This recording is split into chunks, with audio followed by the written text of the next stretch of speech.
Hey guys, this is National Master Kevin Yang back at it with another video. So in this game, I'm going to be playing against none other than Chessleonmaster, a somewhat newcomer, but he's played us before. So let's get to it. e4, g6, d4, bishop g7. So this is the modern defense. I don't try to go for the center, I go for d6 and maybe a knight d7, maybe a d5 later, but knight of 3, d6. I'm not grabbing the center, just castling. And here, after castling, I played the move d5. And all of a sudden, I honestly could have played this first, right? I could have also considered knight takes e4. What happens if bishop takes f7, right? And I have to consider this variation. Do I like this? And knight to g5? Do I like that? Right? So it's not bad, but I didn't know. I wasn't sure, and I thought the two looked the same. I thought knight takes e4 followed by d5, or d5 straight away was good enough. So I went d5, and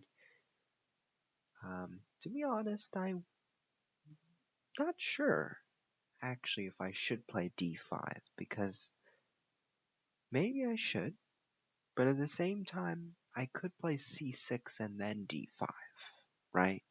So I had the flexibility to play d5, but I went d5.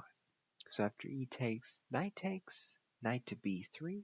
Interesting way to sort of get the bishops out. c6, and now bishop to d2.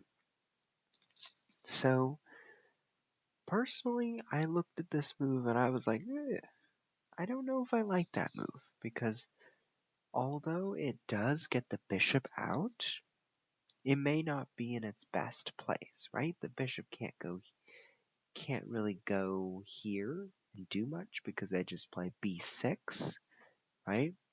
And the I think the bishop would belong best on g5.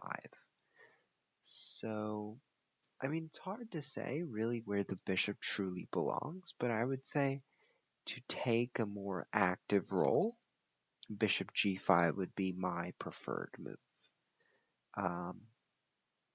But bishop d2 works. So after knight to d7, at this point I was thinking, do I play a5 and threaten a4, right? And I know that white's going to play a4, so then what do I play in this position? Do I play b6 and bishop to a6? Do I play knight to a6, knight to c7, right? Do I play bishop to g4, knight to d7? I don't know. I didn't know at the time. I was sort of undecided. I think this game gave me a lot of options to figure out where I was best positioned, and I didn't know.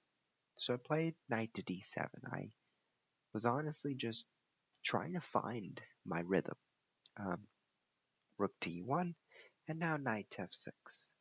Queen to c1, good move, just maybe anticipating bishop g4 with the pin, and also preparing the move bishop to h6. So then I played a5, and I said after a4 I'm going to play knight to e8 and relocate to d6. And here our friend Chessleonmaster plays a really good move, bishop to g5, saying I'm going to take on d5 and I'm going to take on e7. So I play f6. It looks very awkward at first, right? So I'm like, I don't know. So after bishop h6, I play b6, another very awkward move. I could have also considered the move knight d6, but I thought, maybe after knight d6 and bishop takes and pawn takes, this square e6 might be a little bit weak, so maybe knight to c5, knight to e6, right? So I was unsure about that. So that's why I played b6, because I said I don't want to allow this knight into c5, and at the same time, I don't need to trade on h6. I can leave my bishop on g7. And here our friend Chessleonmaster exchanged on g7. And to be honest, I wasn't a big fan of his move, simply because you came all the way to h6 to really just exchange on g7. I don't know. I mean, I would play the move h4 and go for h5, or I would play the move maybe bishop to d3 and anticipate c4, but I kind of felt like this trade was probably a bit rushed, because if anybody benefits from the trade, it's probably black, because it's a sigh of relief that, my king gets to get out of the pin, for one, and just things get better. Bishop takes d5, pawn takes, queen to e3, rook protecting the pawn on e7, and knight to h4, knight to d6, and I'll save this for my next video, so I'll see you next time.